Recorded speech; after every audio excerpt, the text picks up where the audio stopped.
ये कौन था? ठीक है, माइकल फैराडे था इंग्लैंड का निवासी, और बोलने में हकलाता था, जैसा छोटा बच्चा किताब को की बात बोल देता है। ठीक है, अक्सर उसके उल्टे पुल्टे होते रहते हैं। तो उसके माँ बाप जो थे वो लोहार थे। ठीक है, अपनी भाषा में लोहार हो गए, और वहाँ पर आयरन मैन। ठीक है, इंग्लैंड में थे तो आयरन मैन ही हुए, लोहे का काम कर रहे थे। तो उसके माँ बाप लोहार थे, और उसका नाम था फैराडे, और एक्चुअल में उसका खुद का नाम माइकल, पर सर नेम क्या था? फैराडे। अब वो स्कूल के टाइम में था हल्का तोतला, उसके लिए र शब्द जो था वो उसके लिए ड ही बन रहा था।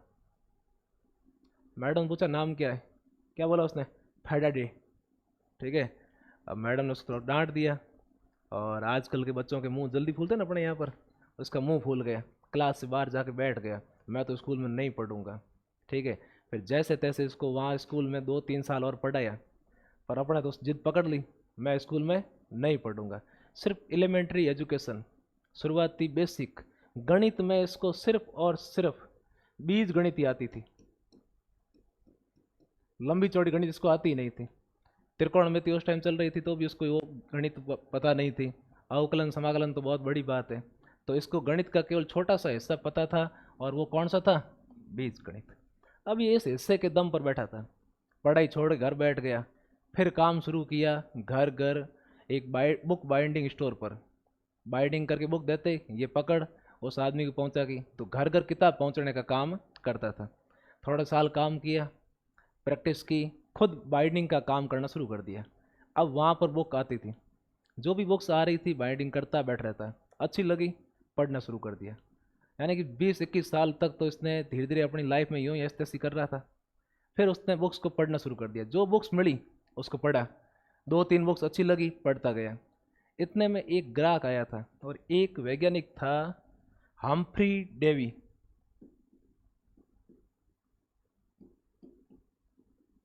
केमिस्ट्रिस्ट, जिसने हंसने वाली गैस के बारे में बनाने की इजाद किया था। ठीक है, सोडियम है, क्लोरीन है, इन सब की खोज करने वाला वैज्ञानिक कौन सा था? Humphry Davy. ये Royal Institute of Science England में काम करता था, और ये घूम फिर के उस टाइम जो आविष वाला नया नया था, विद्युत आविष की खोज 1850 सन में, लगभग 1857 ईस्वी सन है उस टाइम, तो ये नया नया वहाँ था, तो ये शो करता था इलेक्ट्रोस्टैटिक के, वस्तुओं पर आवेश उत्पन्न करना, उनको टकराना, चिंगारियां उत्पन्न करना, रासायनिक प्रक्रियाओं द्वारा विद्युत आवेश उत्पन्न करना। तो इसका एक शो वहाँ पर हुआ था, और उस शो के लिए जो टिकटें मिल रही थी, वो टिकट किसी न किसी इस माइकल फैराडे के ग्राहक के पास थी, और उसने टिकट दे दी इसको कि भाई मैं वैसे भी यहाँ हूँ नहीं, कार्यक्रम में जाऊँगा नहीं, उस शो में तू चले जाना। ये वहाँ चला गया, और वहाँ गया कॉपी लेके। उस शो में जो हम्फ्री डेवी प्रोसेस कर रहा था, वो सारे प्रोसेस को उसने नोट करना शुरू कर दिया, और उस पूरे शो में एक उसने पूरी कॉपी में पूरी प्रक्रिया को, जो भी वहाँ पर हो रही थी, जो रिसर्च हो रहे थे, उस सब को इसने क्या कर लिया? नोट कर दिया, और नोट करके इसने वापस बाइंडिंग करके वो पूरी पूरी किसको भेज दी? हम्फ्री डेवी को भेज दी। अब इतने में इसकी किस्मत बढ़िया थी, डेवी जो प्रोसेस प्रोग्राम कर रहा था, ठीक है, नाइट्रिक ट्राई क्लोराइड नामक एक जो केमिकल बना रहा था, उस केमिकल बनाने के दौरान क्या अचानक से विस्फोट होता है, और उस विस्फोट में इसकी आंखें हो गई खराब।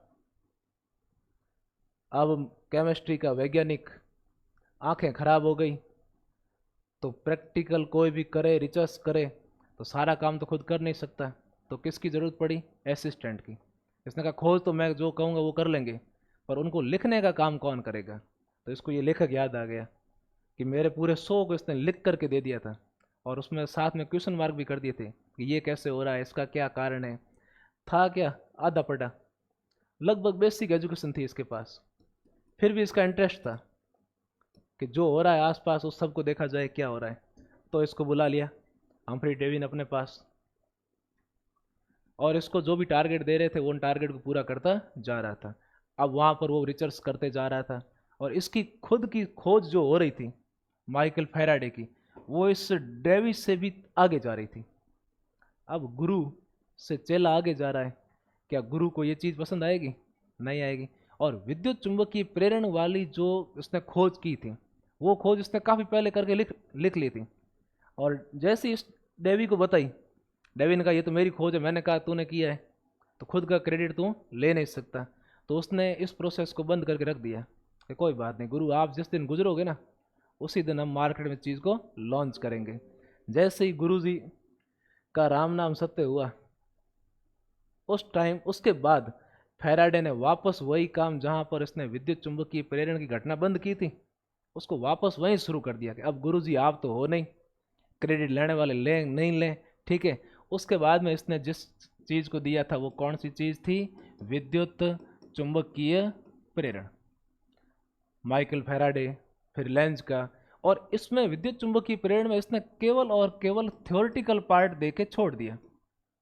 और वो भी इसने दिया कहाँ से था? एक ऑरस्टेड का प्रयोग सुना नाम कहीं?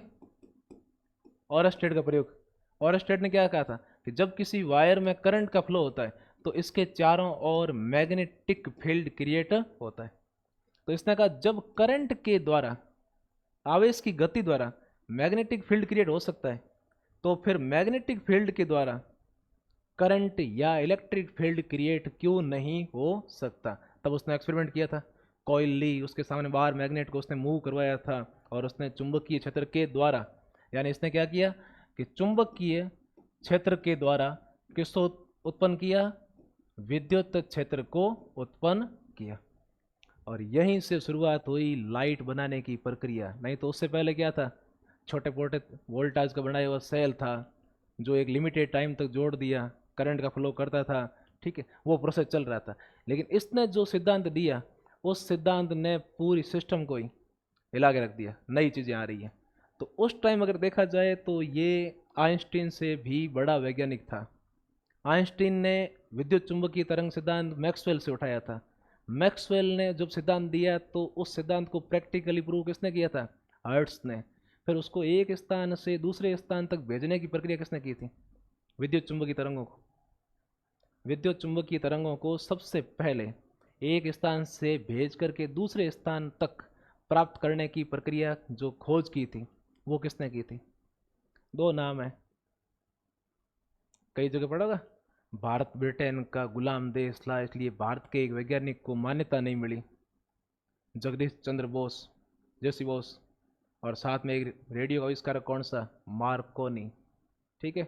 एक स्थान से दूसरे स्थान पर विद्युत चुंबकीय तरंगों को सबसे पहले किसने भेजा था? ये विद्युत चुंबकीय तरंगों वाला सिद्धांत जो शुरू हुआ था वो इस फैराडे सिद्धांत से शुरू हुआ था और इसको दिया किसने था? मैक्सवेल। अब समस्या ये आ रही है, खोज करता कौन था? फैराडे। पर फैराडे को गणित आती नहीं थी, इसका तो डब्बा गोल बीजगणित तक ही हो जाता था। उसके आगे फॉर्मूला बनाना है, कोई लिमिटेड चीज़ें ज्ञात करना है, वो उसके काम का था नहीं। तो मैक्सवेल जो था वो कोई फिजिसिस्ट नहीं था, वो मुख्य रूप से क्या था? गणितज्ञ था। यहाँ इन सब की जो प्रॉब्लम्स पैदा हो रही थी, जहाँ वो सॉल्व नहीं कर पाते थे, उनको सॉल्व करने का काम कौन कर रहा था? मैक्सवेल। और मैक्सवेल ने इस फैराडे के, गाउस के नियम, ऑरस्टेड प्रयोग, इन सब को मिला करके 4 इक्वेशंस दी थी जिन्हें हम क्या कह रहे हैं? मैक्सवेल के समीकरण। और मैक्सवेल ने सबसे पहले धारणा दी थी किसकी? विद्युत चुंबकीय तरंगों की। पर इसकी धारणा, अब ये वैज्ञानिक तो था नहीं, गणितज्ञ था, इसकी धारणाएं कहाँ थी? केवल कॉपी पर थी कि ऐसा करे तो ऐसा हो सकता है, ये करे तो ये हो सकता है। और फिर विद्युत चुंबकीय तरंगों को सबसे पहले किसने प्राप्त किया? हर्ट्ज ने बनाया, आवेश के दोलन से। फिर हर्ट्ज ने जब बनाया तो इसको एक स्थान से दूसरे स्थान पर भेजने का काम किसने किया? मार्कोनी और भारतीय वैज्ञानिक जेसी बोस।